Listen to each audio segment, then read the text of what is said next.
J'étais tout petit, mais déjà bien heurté par les violences de l'humanité. Encore écolier, et déjà bien frappé par ces mensonges que j'entendais. J'étais tout petit, et déjà bien heurté par les violences de l'humanité. Encore écolier, mais déjà révolté par ces mensonges que j'entendais. Comment devient-on si méchant? Pourquoi doit-on se condamner ainsi à la violence? Oh non, la vie n'est pas d'une fatalité comme nos systèmes nous l'imposent. Nous avons tous le droit à la dignité et au respect comme Dieu le veut. Nous avons tous le droit à la dignité et au respect comme Dieu le veut. Nous avons tous le droit à la dignité et au respect comme Dieu le veut.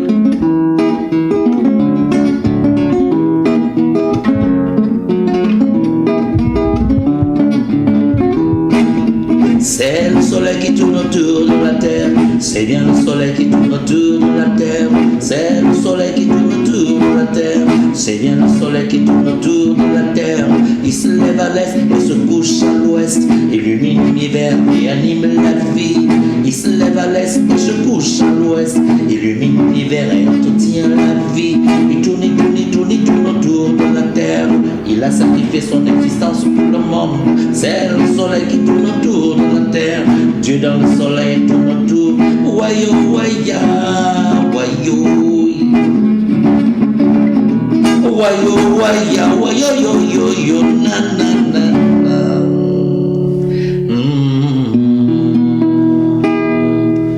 Waouh, formidable synthèse à tango. Formidable. Merci. Vous reprenez de temps en temps comme cela les chansons? Oui, ça c'est ma composition. C'est une chanson que j'ai créée et elle est dans l'album qui va sortir. Le prochain album? Dans mon album, oui. Oh. Félicitations. Dans le 2. Mais je pense que je vais réunir les deux en un seul album.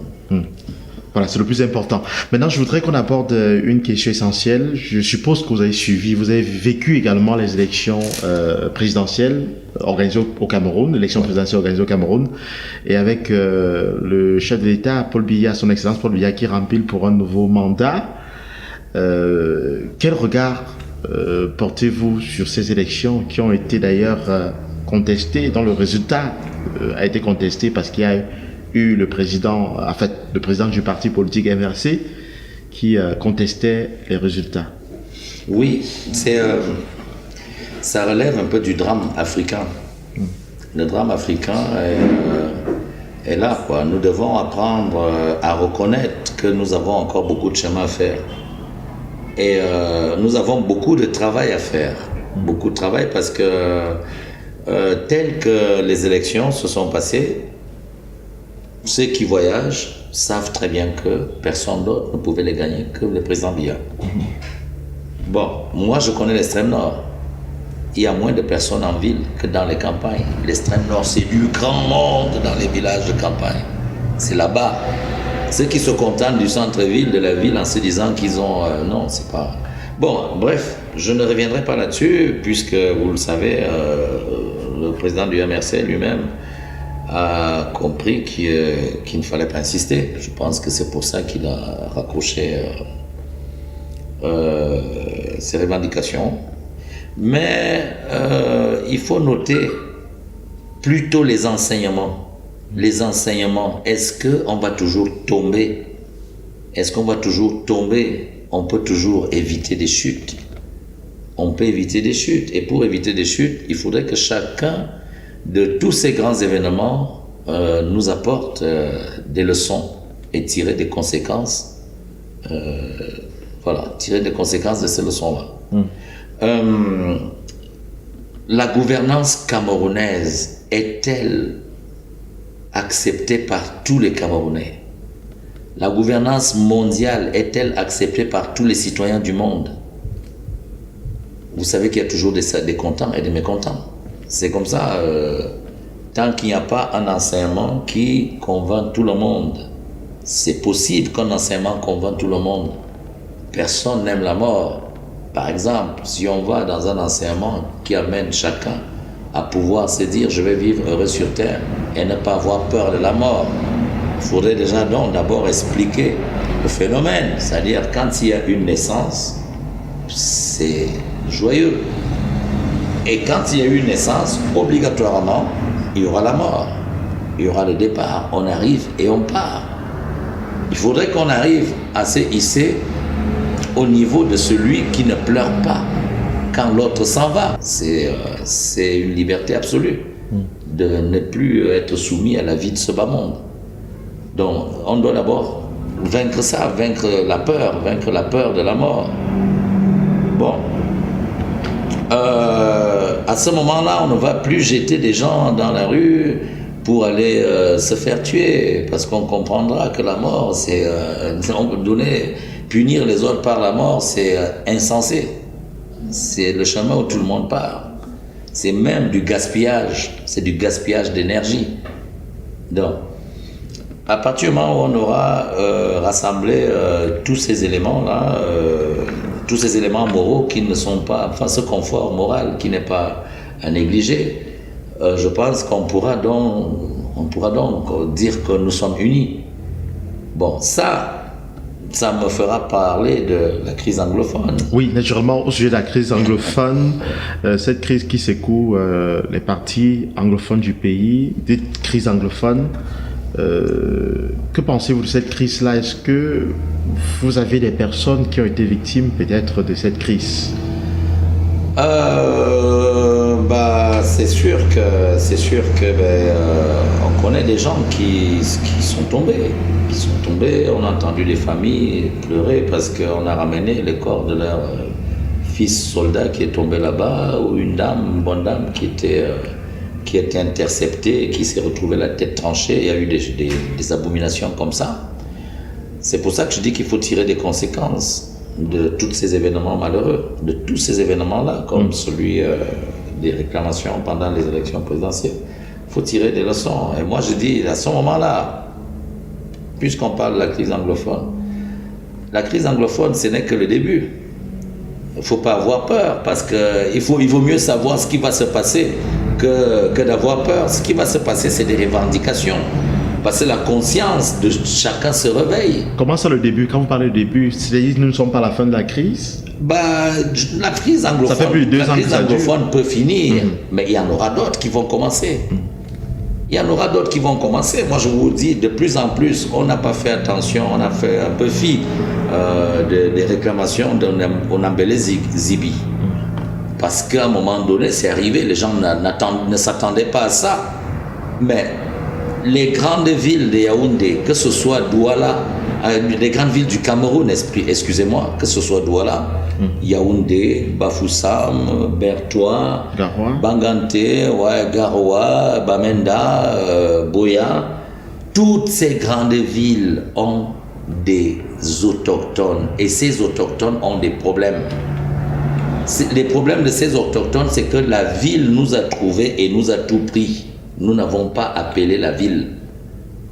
Alors, ces différents points qu'on peut citer sont organisés en chefferie. C'est des chefs qui sont là depuis, il y en a d'autres qui ont été créés, ainsi de suite, ainsi de suite. Le problème de la gouvernance devrait être un fait opérationnel dans la société même par les chefs traditionnels. Parce que souvent, et ça doit être repensé, c'est-à-dire, c'est qui gouverne le Cameroun? C'est un système venu de l'étranger ou alors une organisation mise sur pied par nous-mêmes? C'est ça qu'on appelle la liberté, c'est ça qu'on appelle l'indépendance. Mais si nous ne faisons pas, nous ne prêtons pas d'attention à l'impact que peuvent apporter les chefs traditionnels dans la société, dans l'éducation des peuples, ça veut dire qu'on fait les choses à moitié. Et on assiste à quoi aujourd'hui? À ce début de chaos là, où des gens arrivent, ils brûlent des quartiers, ils brûlent des villages, ils brûlent des... Mais c'est quand même incroyable que le peuple reste comme ça, sans se poser la question de savoir qui est-ce qui vient perturber la paix de notre pays, donc notre paix, à partir du moment où une partie du peuple souffre. Ouais, alors donc, parlant donc de la crise anglophone, je dis que c'est le début des revendications, c'est des consciences, ce sont des consciences qui se réveillent, quoi. Pour l'instant, ce sont les anglophones, mais comme je le pense aussi, les grandes villes, les populations des grandes villes comme Yaoundé, comme Douala, comme Bafoussam, Garoua, Gaoundéré, Bertoua et toutes les autres grandes villes ont un problème. C'est-à-dire les populations, les autochtones de ces villes ont un problème. La ville est entrée, ils n'ont pas appelé la ville, et la ville leur a tout pris. C'est des choses que l'État devra étudier. Ce sont des gens, par exemple, nous ici, je vais vous dire, je suis parti en France en 1999. Je suis revenu, j'ai trouvé que la ville avait envahi. Moi, j'avais des cacaoyères derrière que je ne verrai plus jamais. Il y a des espèces d'êtres vivants qu'on ne verra plus jamais parce que la ville nous a supprimés, mais c'était la forêt quand je partais. Alors, est-ce que c'est vrai que nous qui subissons comme ça, là, n'avons pas droit à une allocation? Je pense que ce sont des choses à étudier. Est-ce que nous n'avons pas droit à un traitement spécial? Certains disent qu'on vend des terrains. Vous allez faire comment quand on vous menace de vous exproprier? Et surtout encore quand le préfet vous dit que on vous prendra le mètre carré à 300 francs. Alors que le voisin d'à côté a vendu son mètre carré à 5000 francs. Et vous, on vous dit, on va prendre le vôtre à 300 francs. Qui? L'État? Qu'est-ce qui va vous retenir à vendre des terrains pendant que le mètre carré est à 5000 francs? C'est un exemple que je prends. On comprend les gars qui les vendent, parce que ceux qui n'ont pas vendu, effectivement, se retrouvent en train de perdre leur terrain. Parce que l'État vient les exproprier en leur donnant en les indemnisant à 300 francs le mètre carré. Vous voyez la différence. Donc, ça nous tombe dessus. Toutes ces revendications, c'est des choses que les gens vont faire dans les jours qui viennent.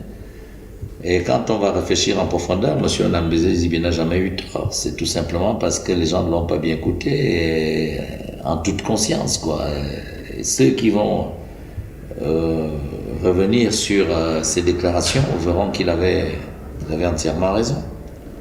C'est la vérité, parce que il vaut mieux régler les problèmes à la base que d'attendre que le vase pourrisse ou même se casse, quoi.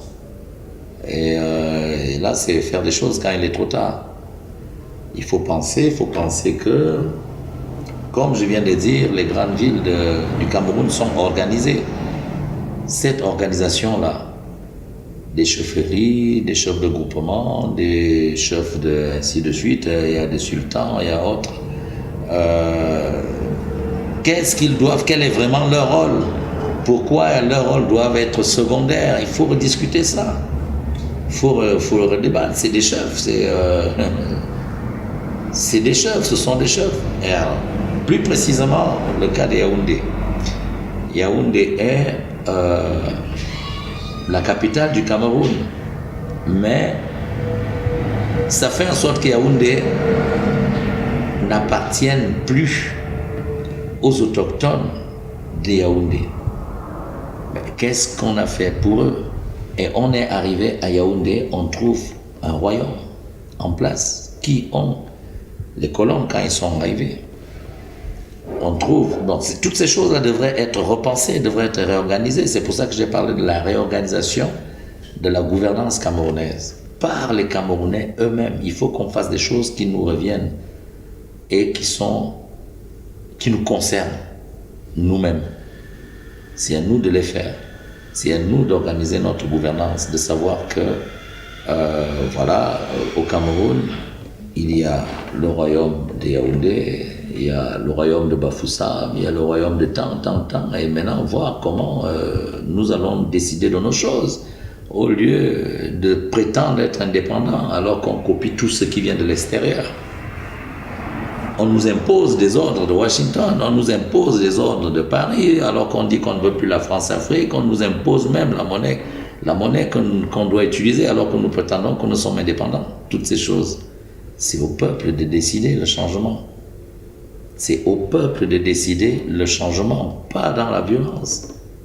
Parce que ça n'avantage personne, que ce soit dans la violence, mais dans le dialogue et le respect des institutions.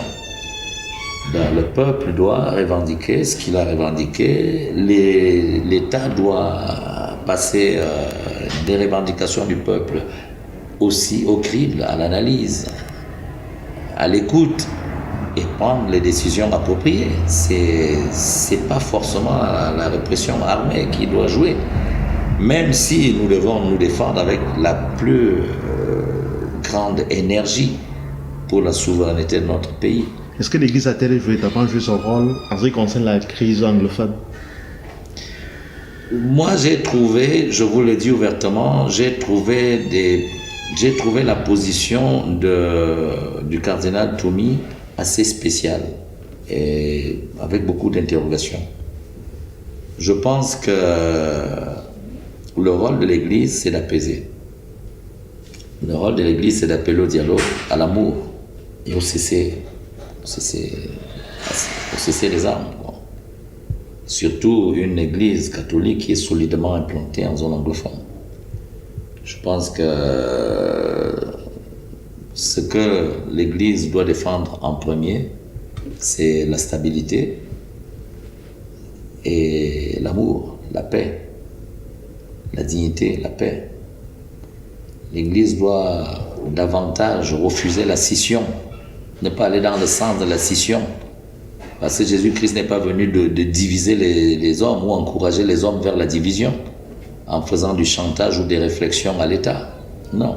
Jésus-Christ est venu parler à l'homme. Il a demandé aux hommes de se rassembler. C'est ça le rôle du Fils de Dieu. C'est ça la parole du Fils de Dieu. Et le rôle de ceux qui le représentent est de suivre sa discipline. Parce qu'ils prétendent être ses disciples. Il faut suivre dans cette discipline qui est celle du rassemblement, celle de prêcher l'amour, par l'exemple aussi, par la parole. Si le cardinal Toumi se reconnaît là-dedans, bon, mais je pense quelque part qu'il y a eu de la maladresse.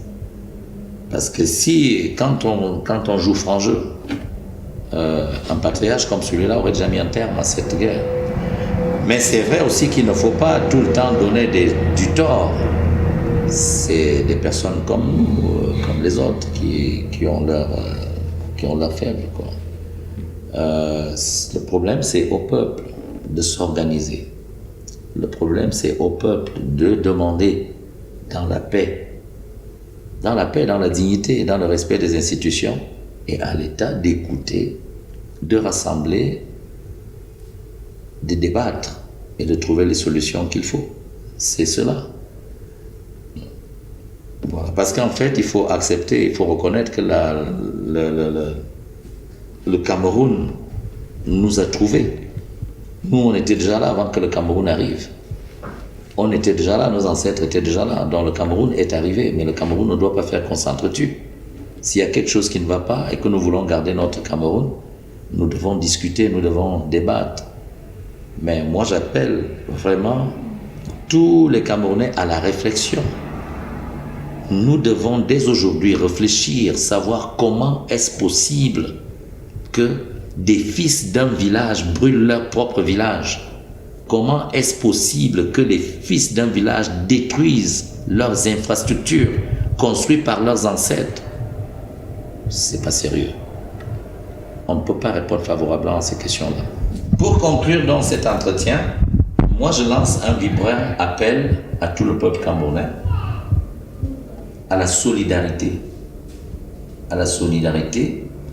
avec le peuple anglophone.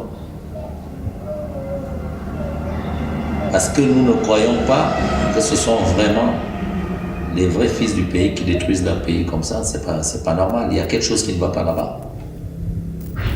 J'appelle tous les confrères, tous mes confrères camerounais, tous mes frères camerounais, mes sœurs camerounaises et tous les Camerounais à la vigilance et au soutien au chef de l'État dans le combat pour la libération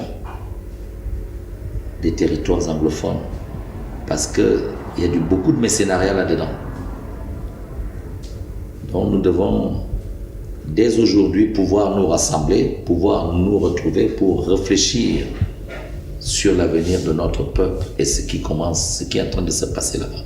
Nous devons soutenir le président de la République pour éradiquer le mal et nous devons en même temps soutenir nos frères anglophones et savoir qui sont ces gens qui les empêchent de sortir, qui les empêchent d'aller travailler, qui les empêchent de vivre, qui ne peuvent plus comprendre que nous sommes tous un et que ce n'est pas par la violence que nous allons résoudre nos problèmes. Si c'est par la violence, alors que cette violence soit pour défendre le Cameroun, pour protéger le Cameroun et tous les Camerounais. Je vous remercie. Bonne soirée.